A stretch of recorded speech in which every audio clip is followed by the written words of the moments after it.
আল্লাহর সিদ্ধান্তর ব্যাপারে কোনো অভিযোগ নেই আমার, কিন্তু এক ঝুড়ি অভিযোগ আছে শুধু নিজের ব্যাপারে।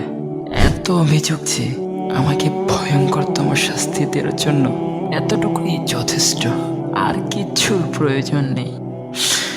সময়টাকে কিভাবে নষ্ট করে দিয়েছি, কিভাবে একটি বারো আখিরাতের কথা ভাবলাম না। প্রতিক্ষণ প্রতি মুহূর্ত নিজেকে পাপের জগতে ডুবিয়ে রেখেছি, নিজের আমল নামা ভারী করেছি, রবকে রাগান্বিত করেছি। জানি না আল্লাহ আমার জন্য কি ব্যবস্থা করে রেখেছে, কিন্তু রব তো ক্ষমা করার ওয়াদা করেছে।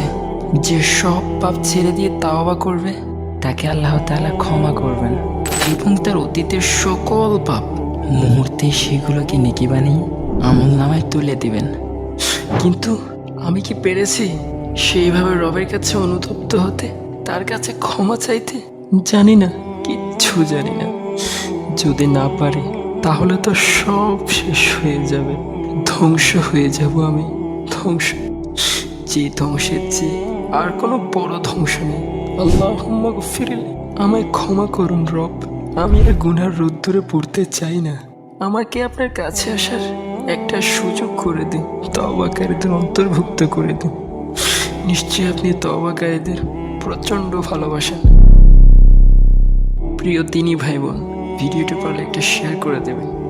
হতে পারে আপনার একটা শেয়ারও কারো হেদায়েতের রাস্তা খুলে দিবে।